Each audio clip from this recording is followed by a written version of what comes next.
So some of my text disappeared, but we're going anyway.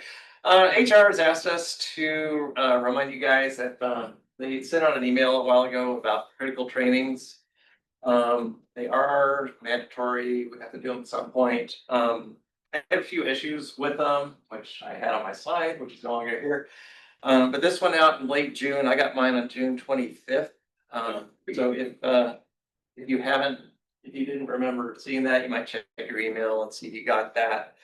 You'll see right here, it says this email originated from outside OSU, which might make you think it's spam. It's actually not. It is from the university, and you do have to do this training. And this is the subject, if you're looking for it, it's called Your Learning Summary. So if you haven't done that, do it. It's not something they're going to ding you right away. I think mine said I had 7 days to do it, but we talked to HR, and basically you'll get a reminder in about a month saying, hey, you haven't done your training. And then if you go 2 months, then they might start harassing you a little more. So that's really about all I have to say. Just get it done so you're not getting dinged on that. And check. Oh, the one I think I know what you're gonna say. Yeah. Let me guess. Okay. It takes, well, mine took half an hour. Yours might be longer depending what you have to do. And do that when you're on the clock. So your supervisor has to give you time to do these trainings. The other piece that I want to get for the recording, because we do have a lot of custodial dining folks that are listening to this later, that's why we're recording. Make sure that if English is not your first language and you need it translated, reach back out to HR or ELR or us, and we'll help facilitate that. Because ELR literally didn't have an answer when Russ brought up the fact that they don't have it in other languages. They didn't know. So that is something that folks need to be aware of. That wasn't my notes, that somehow disappeared. Yeah. Let's see what other surprises. Yeah.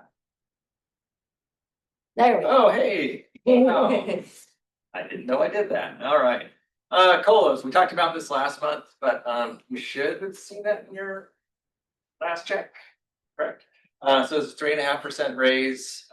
You might want to check your pay stub and make sure that you did get a little pay bump.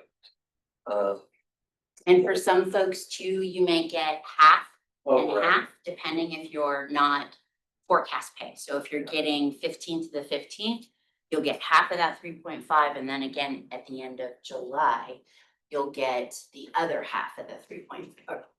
Yeah. Yeah.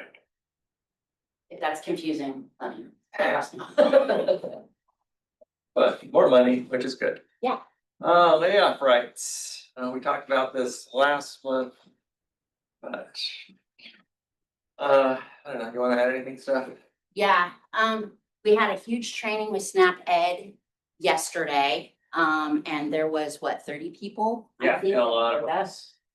And I'll let Russ talk about this too, but we have tried to get a meeting with HR. So if you read through Article 44, many pieces in that article say that HR should be meeting with us, that we can request a meeting.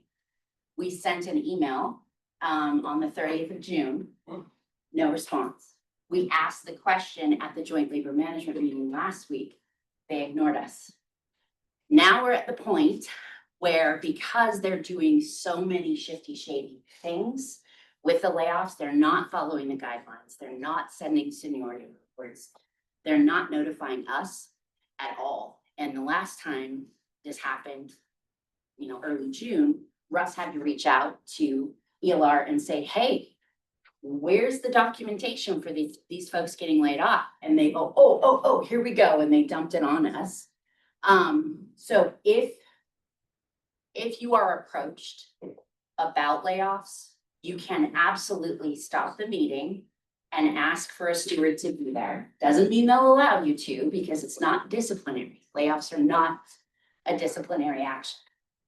The problem is, without this meeting, we don't have any idea what they're doing, and we have the right to ask for that. So I have flyers with the script and HR's phone numbers We are gonna start making phone calls to all these people. Call them in the morning before you go to work, call them on your break, call them on your lunch, call them after work.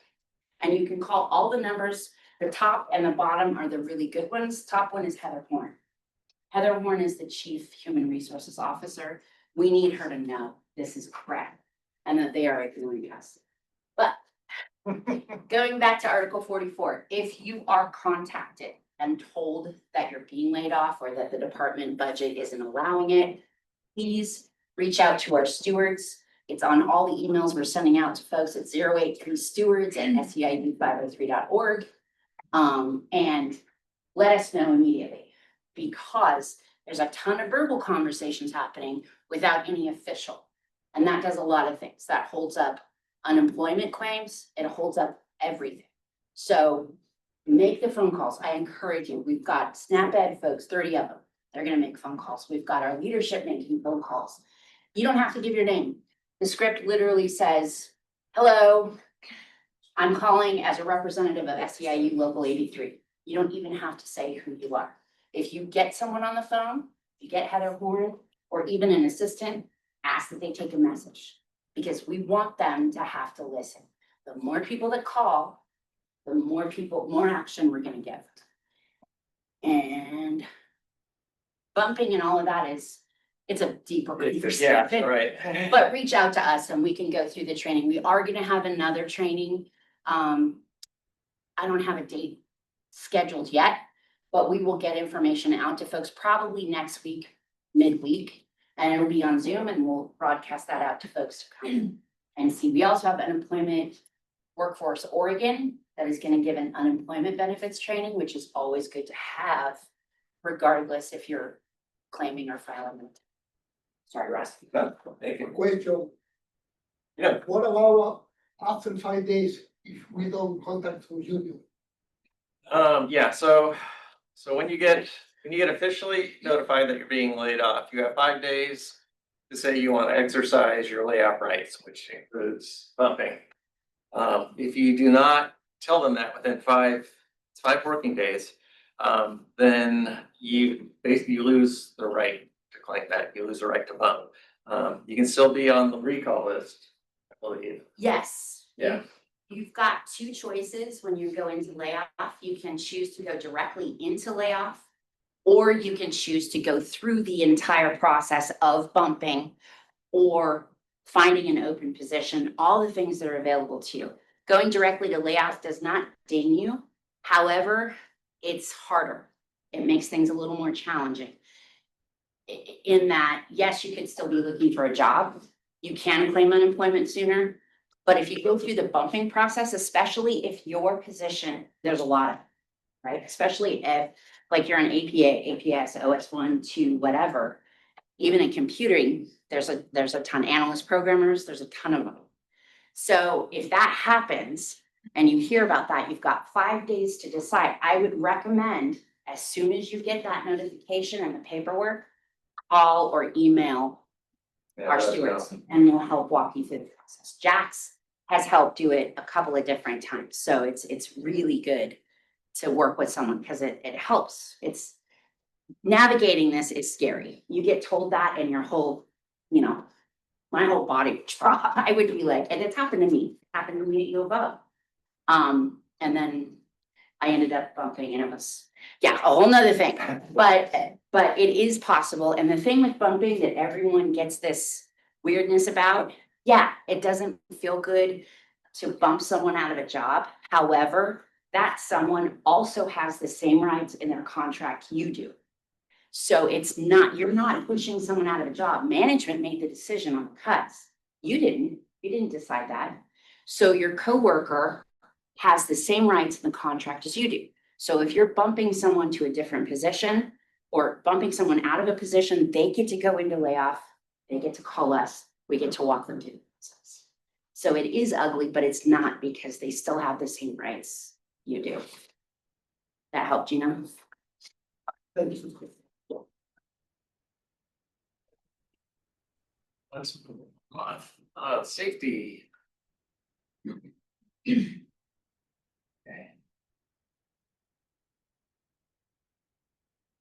So yeah, we talked last month a little bit about, there was an OSHA judgment, that started.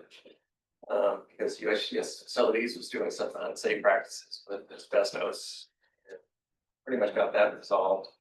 There's an OSU Safety Committee, which is supposed to have a representative from SEIU on it, and has not since 2022, I think, maybe earlier. But we do have a new rep, Carl Leniger. Appreciate you stepping up. We'll meet, we talked at the meeting next week, on Zoom, and Carl should be getting a Zoom invite. I talked to Mike Myers, the outgoing chair. He's gonna get you set up. And I have to talk to Bonnie at HR about getting you officially added to the committee, but I'll take care of it. It shouldn't be a big deal. Okay, thanks for doing that. Also safety related, Richard has been doing some work and get some safety in the dining halls. You want to talk about that real quick? Yeah, so a couple of years ago, don't know if you guys remember, over at Marketplace West, we actually had a cooler that stopped functioning to the point that OSHA actually had to come out and tell the university, you need to get this fixed ASAP. Since then, we've known that the dining halls are a really big source for heat-related illnesses and injuries. And so I've been working really closely with our administrative team to make sure that we have wet bulb thermometers. I was actually given an email just a few days ago by Lisa Narrows. She's one of the assistant directors of dining, that we have gotten those wet bulb thermometers. They're going to be in every single one of the main dining locations, satellite locations, and other dining or UHDS locations that are known to create excessive heat. If you have issues about heat in your location, there are things that we can do. This is proof of it. They're also in the process of getting cooling neckties for us. So we have an additional venue to be able to cool ourselves off. The thermometers are going to be able to tell us what the heat index is so that we can reference the OSHA and the NIOSH app. There's an app that OSHA and NIOSH put out that's known as Heat, H-E-A-T. You can go on the Google Play or the Apple Play Store and you can find that application. These use the ambient temperature and the ambient humidity to figure out what the heat index is, and staff members have protections through OSHA depending on the heat index. I would highly advise everyone spend a little bit of time looking up some of this information to find out what the heat index level protections are for your area, because they do vary based on the work that you do. For us in the kitchens, our protections don't start kicking in until a much higher level because the work that we do is already considered hot work. So we don't even get our protections to start until the heat index starts hitting about 90 degrees inside the dining centers. For everybody working outside, everybody working in low impact areas, that typically gets lowered down to about 80 degrees for the temperature index when your guys' protections start kicking in. That usually includes things like extra rest breaks, buddy systems, checking in with your manager, and then basically availability to leave for heat-related stress or illness.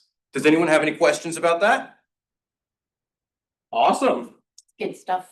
We won that. That is something that we were pushing alongside safety.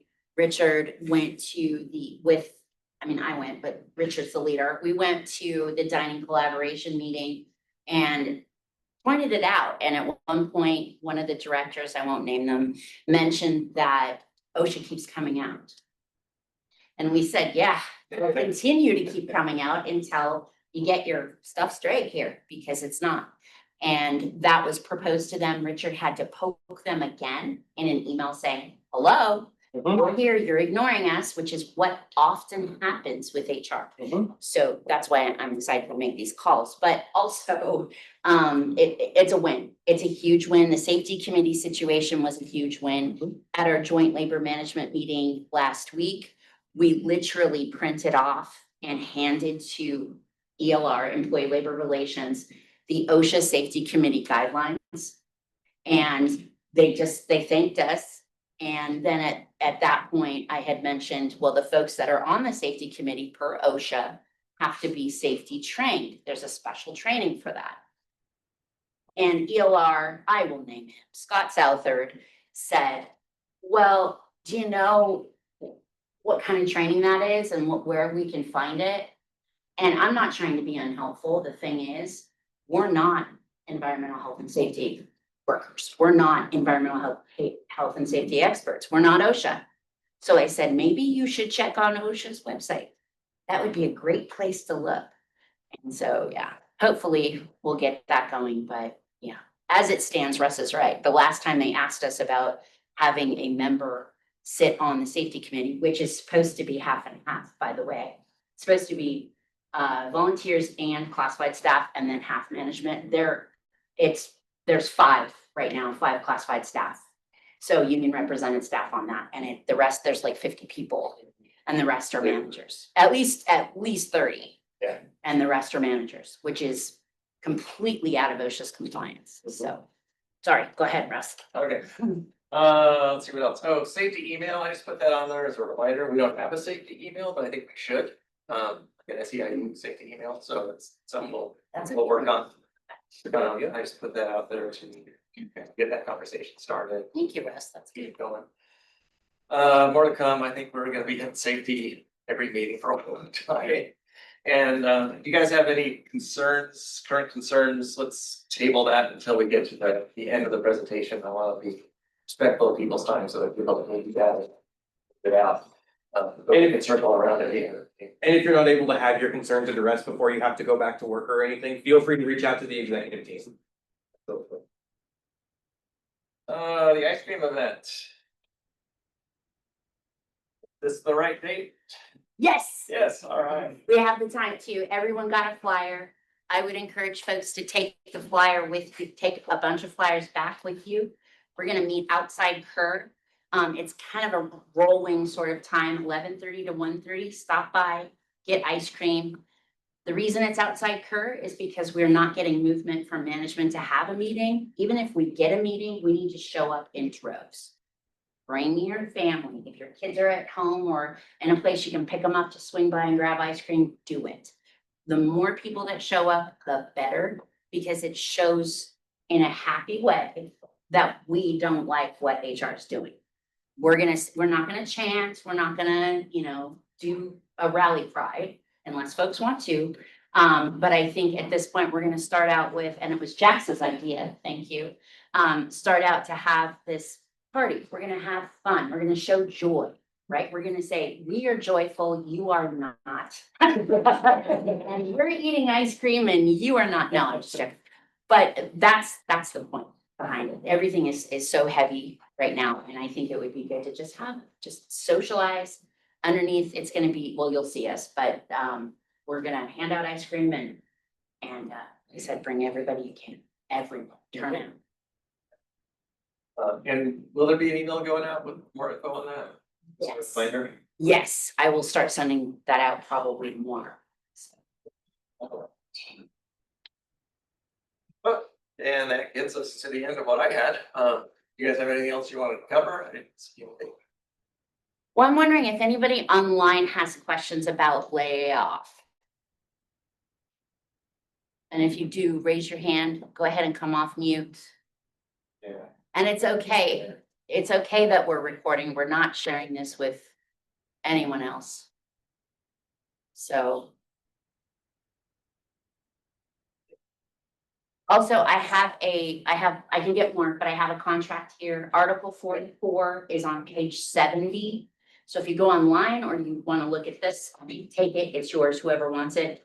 First come, first serve, but I can print more. Patrick has his hand up. Oh, okay. Hey, Patrick, thank you for joining us. What's up?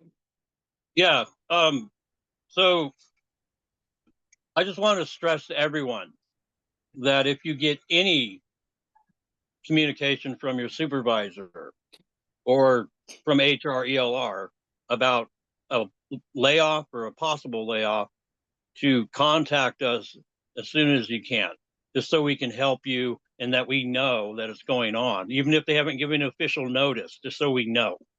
I would stress that to everybody, okay? 100%. Good point. Yeah, we've been hearing a lot of people who have been just getting told verbally by their manager, like, oh, we're thinking that your time here is not gonna last much longer. That's not how they're supposed to do it. There's one of 3 ways that they have to notify staff members. That's classified, or that's registered mail, an email directly to your inbox, or they hand you the letter directly. Verbal does not count, but let us know if they say that so that we can keep track. The other shifty thing that's happening, and this is why we want this meeting with Heather Horn, is that if you are paid mid-month to mid-month, what they're typically doing is giving layoff notices officially before the 15th, which means your insurance benefits are only good through 80 hours. So if you've worked 80 hours, you'll get your benefits for the next month. If they give it to you short of the 80 hours, you're not gonna have insurance benefits. They're gonna end sooner than you need them to. And so that's really challenging. The other things that we have heard are things like, you don't wanna bumping's ugly, you don't wanna do that. That's really bad, because that's judgment. That is not a decision that HR gets to make. That is a decision you have to make on your own individually, and it's personal. They should not be directing you on how to do things, especially after they handed you a layoff notice. So that's a problem. I'm trying to think of what else we went over with Article 44 yesterday. It sometimes, depending on geographic locations, it may behoove you, when you do go into the layoff process, if you choose to go directly to the layoff and not bump and not go through the full process, you want to indicate in writing to HR what geographic area you want to be placed in. You have a choice when you go directly to layoff. What that means, though, of course, is that there's 36 counties or 37 in Oregon. I always forget how many lots, but you could, because OSU has a footprint in all the counties in Oregon, you could foreseeably say, I'm qualified for something, put me in any one of these counties, and they could place you there, which means moving, yes, but it opens the door for more opportunities to keep a job, keep your benefits, continue working. The other thing is self-advocate, always. Look at that jobs page. Also, I'll go there in a minute. I'm gonna put a period in that, but make sure, everybody should, people told me this, and when it happened to me, I was shocked. Update your resume. And when you update your resume, you put every single thing you've ever done. Because if you are qualified, say you were in custodial and you got a job in clerical, right? And so previously you held a job in custodial, you're qualified to go into either position if they're open. That's an option. You're also qualified, if you choose to bump into either one of those. So there's a lot. The other thing that we didn't say either, and I forget all the time, none of this, it sounds complicated and heavy and big. None of this is possible if we didn't have a union. If we didn't have a union, you'd have a Xerox, if you work in an office, a Xerox copy paper box on your desk and have a nice day. Same thing with any other position. They would not even have to bat an eye. I think folks know professional faculty non-teaching are getting notices. When they get notices, they get the copy paper box, right? They're like, see ya. They don't have any rights because they're not unionized. They don't have a union. So it is a complicated, arduous process. It sucks that we have to see this and go through it.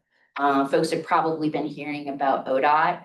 We've had over like almost 480 people laid off in ODOT. So it was decimating to public services. And I made phone calls all weekend. I don't think I've slept much, but it's been really crazy. And so the biggest point is to have a union protect you. You have a job because the contract and your union protects you. And also you're not alone. It's gonna feel, if it happens to folks, it feels lonely. It felt like that for me. I felt like I was on an island and no one could help. And I felt really alone. And then my union at U of O reached out to me and said, let's do something. Let's figure this out. And I was able to, and it turned out really well. So you're not alone. We're all here together, and also thinking about supporting SNAP Ed folks, think about that. SNAP Ed has our bumping or geographic lists. It's gonna get confusing when you look at the contract, but the way our contract says it now is that you can, in an extension, go to a 15-mile radius. That doesn't work for most, because most people know they could live outside of a 15-mile radius of where their work site is.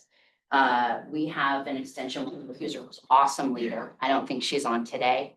But she's been with OSU for years and she's a super steward. She's freaking amazing. And they haven't gotten layoff notices, but she lives in Josephine County. There's positions in Jackson County, but you can't because that's 30 miles away, at least. I mean, border to border is probably more than, but if you can. So when it comes down to getting a position in geographical areas, you can list that you are okay working in different geographical areas, but you can, and if you bump, you cannot bump outside of that 15. So that's why it leaves SNAP Ed kind of like, what do we do? Right? So that's. Sorry. Is that geographic to where you live or geographic to your work site? I believe it's work site. Worksite, Yeah. And what happens a lot though, is that your work site, if you've got a remote to work agreement, your Yeah. work site could potentially be considered your house. That's why we want to meet with Heather Horn and Right. clarify Sure. this, right? This is- Patrick has. Oh, go ahead. Thanks, Go ahead, Russ, Patrick. thank you. Thanks for waiting. Sorry, Patrick. Oh, you're muted. Yeah, I also wanted to make one other statement too.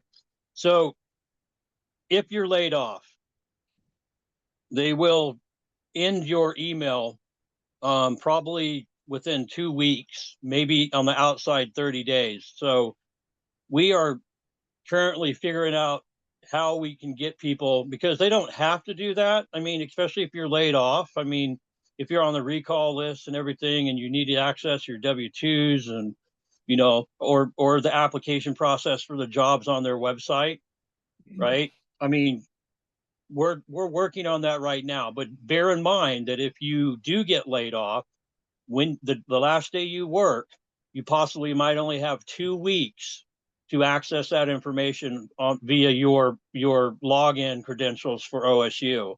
Like I said, we are working on a solution to that. So hopefully we can get them to okay people to be on that, you know, on the system longer than 2 weeks or 30 days off the outside. So just bear in mind that when if that happens, that you need to make sure that you archive your information that you need. That's a great point, Patrick. So what I am in the process of doing through all the trainings that I've put together that I need to tweak and fix, I want to put together a step-by-step process. If this happens to you, step 1, step 2, step 3. It's really helpful for folks. And since we don't know who it's going to be, but we know that they're happening, it makes the impact a little less than it was. But yeah, once I create that step-by-step, we can send that out in an email. And if you need that sooner, reach out to our exec team or myself, and I would be happy to get that to you. Yeah, that'd be real helpful.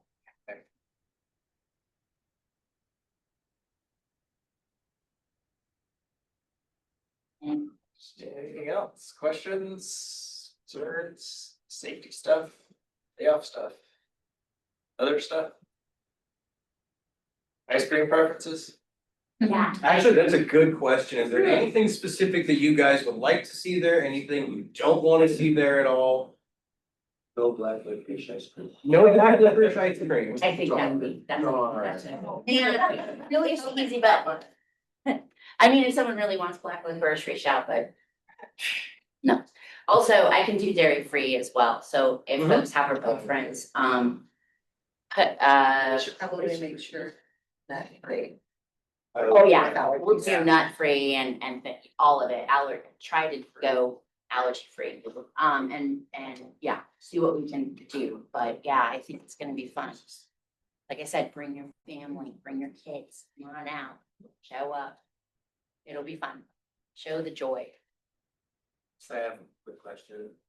When you're dealing with like conflicts with your supervisors and you call a meeting, or you and your supervisors, is it good or is it, I've been told, like, I noticed that when my supervisors have meetings and it's relating to workplace stuff, they will follow it up with an email to all that are involved with the kind of like notes of what the meeting was about.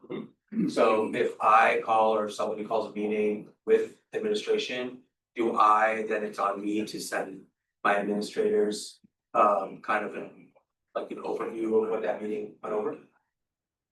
I would say, I mean, Good idea. yes, every time you get an opportunity to document. And that means in a hard copy or an email's better, of course. And then you can share that. And then if they don't reply, the way it works, and we're not in a court of law, so please understand that, but no response under our contract is a response. So if you send them something, they review it, and they don't agree, they need to reply back and say they don't agree. But we also have the onus of, putting out there what actually happened, right? But it's And good. that does give them the ability to say, oh, I didn't understand it that way. This is what I remember happening or whatever. Exactly. And it offers that, back and forth with whoever's there. Right. Exactly. Question from, Oh, and should I do that during the operating work hours, or do I do that outside of work hours? Yeah, a meeting is considered work-related activities during work. What departments we're seeing the most layoffs? Yeah, See that. That's a good question. Shauna, I don't know completely, but I will say I've been in a training, For those in the back of the room, there's a question up there, you can read it, it's, do we know what departments are seeing the most layoffs? Or what departments are projected to see the most? so I've been in a training for a program that I was informed on Monday is going away, which is our, basically equity and hiring practices. So that program that is run by Ann Gillies, they have laid her off or forced her into retirement after 40+ years. Along with Jane, who does the justice. Yeah, anyway, she's also being let go. And that program also is another DEI program that is going away. So those programs are going away right now, and my understanding was from Anne that HR department was told they had to get rid of like 6% out of their budget specifically. So all within the entire HR department, there is an email that came out from Heather Horn about those programs going away, which was interesting. And there actually was a Coin News story about it and about the layoffs that are happening here at OSU. I'll see if I can find that and get that out to people if they're interested in that. And then several other departments, I heard the amount was approximately 11% of budgets that needed to be cut. My understanding at this time is that most of housing and dining are not affected at all. Simply because we're not paid, like housing and dining services are not paid through. We're not federally funded. Yeah, we're not federally funded, we're paid through, student fees, Yeah. basically. And so those departments are not affected at all. But the highest places where they were making budget cuts were to our extension services and anything that was funded. That's the 90% of the reason we want to meet with Heather Horn, Shauna, is so that we can at least get an idea of quantity, right? They don't have to tell us who because it is confidential. However, we know that they're not following the confidentiality law, outlined in our contract when they're sending out extension-wide emails naming people who were laid off in May. And that's not cool because they hadn't even received their layoff notice yet. So, we don't know. And that's why making these phone calls, if you want a script, put it in the chat. I will get you a script with the numbers. We need as many people as possible making those phone calls to push to get leadership in a meeting with Heather Horn. Someone has their hand I raised. appreciate that. That helps my anxiety level go way down. Because my position is fairly new and I'm in housing and dining. So they just created my position this last year. So Shauna, if you don't mind, could you put in the chat where you work? I'd love to come have lunch. yeah. Awesome. And Natalia, I see you have your hand up. Do you have a question? Yeah, I was just wondering, if, I mean, I know it's hard to know who's been laid off, but I wondered if there's a way that we can support or connect with those people to provide support, or I I don't know. If there's anything we can do for them. Natalia, that's amazing. Yes, I'm gonna say yes to all of that. If you are on campus, come to the ice cream social next week. An email will go out about that. It's gonna be on Thursday, the 24th of July at Kerr from 11:30 to 1:30. Show up, bring people if you can. If you can't, and you're at an extension that is in Josephine County, right?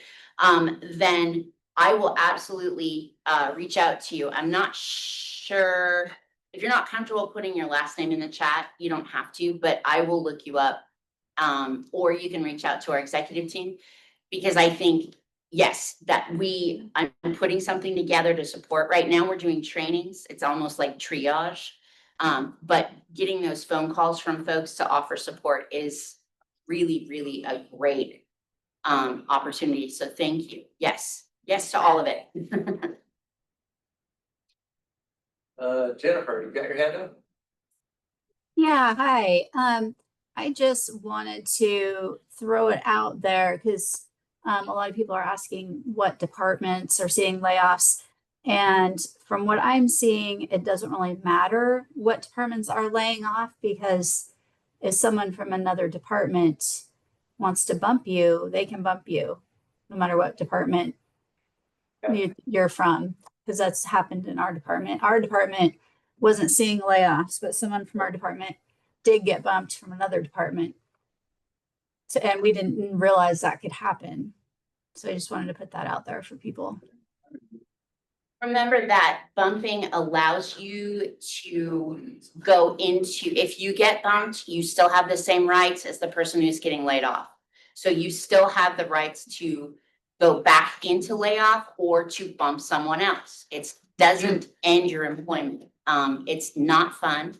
And as a matter of fact, in my situation, I did bump someone, but I fought hard for that someone to get another job and was able to help that person get that job. So with the contract, you do have rights, and yes, bumping isn't the best, but it also is our union is working really hard to keep people employed. So that's what we're trying to do. And again, they have the same rights. If they're bumped, they have the same rights as someone who got a layoff notice. Same situation.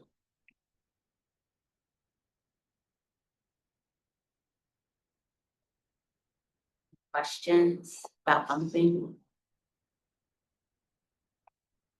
It's not popular, but it's an option to stay employed. If you need benefits, if you're, in a situation where you're either close to retirement, I mean, whatever your situation is, it may not be feasible. In my situation, it was not feasible to not have a job. So, and the same with the person I helped get into another position. It wasn't feasible for them to be out of a job. But it doesn't mean we can't work together to figure that out. That's the best part. Our contract protects all of us. Is there an overview for the process somewhere more reasonable than the contract? One of those things where you kind of do want to read the exact language in the contract. I know it's a little dense, but knowing what it exactly says allows you to be more informed. And when they try pulling the quick ones where they're like, oh, you don't want to do this because it's, inconvenience someone or something, you know more of it than, I don't want to say that they do, but than what they're presenting you. And Amy, like I had said earlier, I don't know if you heard that, but I'm putting together a step-by-step, and it will be on 2 different sides. If you choose to go directly into layoff, these are your steps. If you choose to go into bumping and the full layoff process, these are your options. So you'll have both of those. And that's really helpful, having kind of a handy dandy guide. Shelby Zacharias, I want to give her credit. She's not here today, but Shelby asked for that too, so we're working on it. I'm working. Yeah, I think, yeah, hopefully that'll answer a lot of questions. Yes. Yeah.